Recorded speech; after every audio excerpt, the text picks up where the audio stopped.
O que parecia um ato de solidariedade virou caso de polícia na Bahia. Uma família foi envenenada depois de comer alimentos deixados na porta de casa.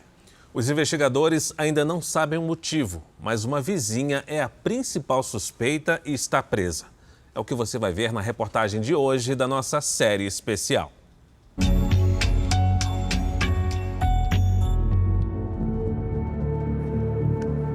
De um lado, uma família inteira. Do outro, uma mente criminosa acima de qualquer suspeita. As vítimas eram irmãos, Rafael e Davi. Rafael tinha 29 anos e Davi, o caçula, 26. Os dois morreram envenenados e, por pouco, o plano não levou toda a família à morte. Mas quem teria interesse em fazer isso? E como arquitetou o crime? Um saco de farinha.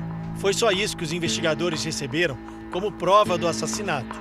Mas a polícia da Bahia acreditou que poderia desvendar o caso.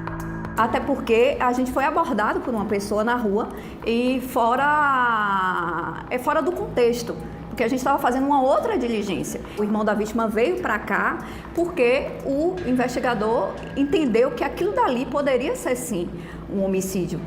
O irmão das vítimas era Daniel. Se tivesse comido com os irmãos naquela noite, como costumava fazer, Daniel provavelmente estaria entre os mortos. Ele sobreviveu porque decidiu ir até a casa dos irmãos só no dia seguinte. Daniel é uma peça-chave nessa história, porque foi ele quem encontrou o saco de farinha pela metade dentro da casa e entregou ao policial. Mas a polícia ainda precisava ter certeza de que havia acontecido um crime e saber quem cometeu. Quando chegou em casa, Daniel ainda tentou socorrer os irmãos, mas já não dava mais tempo. Eu automaticamente acionei a SAMU, porque Rafael não respondia nada, não respirava. Eu cheguei no dia seguinte, ficou passando mal na madrugada toda, passando mal, os três. Porque o Roberto lá na casa dele, que é o do lado, e Rafael e Davi em casa passando mal. Os policiais da Delegacia de Homicídios da Bahia passaram a ouvir testemunhas e descobriram que não havia só farinha na sacola deixada pelo assassino na porta da casa da família. Além da farinha, tinha também macarrão instantâneo e 3 latas de sardinha. Os alimentos haviam sido colocados ali como uma doação. O exame feito na farinha detectou um pó branco, que continha arsênio e malation, 2 substâncias usadas como inseticidas. Como não sabiam disso, os irmãos pegaram a sacola e prepararam a comida na hora. A família sempre morou nesse bairro simples, aqui na periferia de Salvador.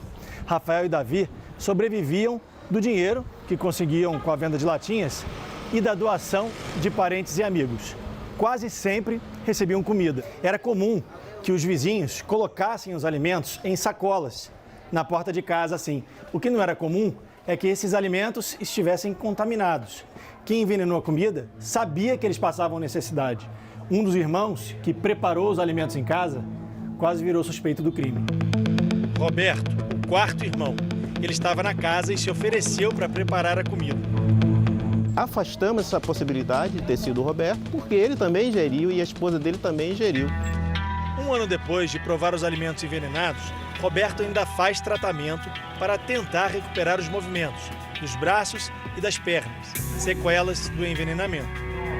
Todo mundo aqui se conhece desde cedo? Conhece todo mundo desde cedo, desde pequeno. Todo mundo é nascido e criado aqui.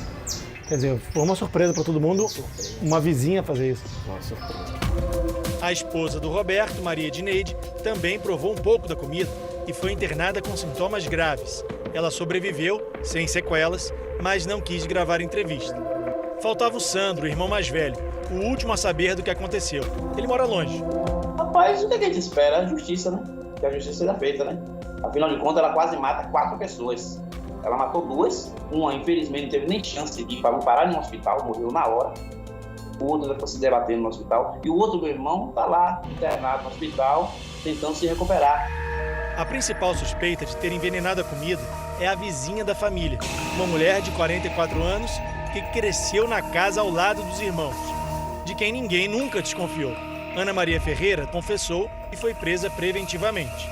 Os investigadores apontam Ana como a arquiteta do crime.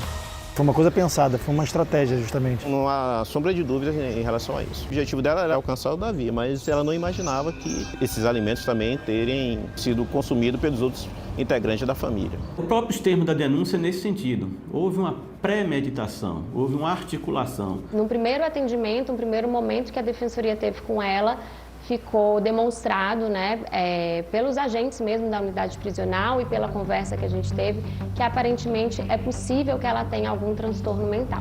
Enquanto isso, a família tenta manter a vizinha atrás das grades. Uma pessoa totalmente normal, inclusive trabalhadeira,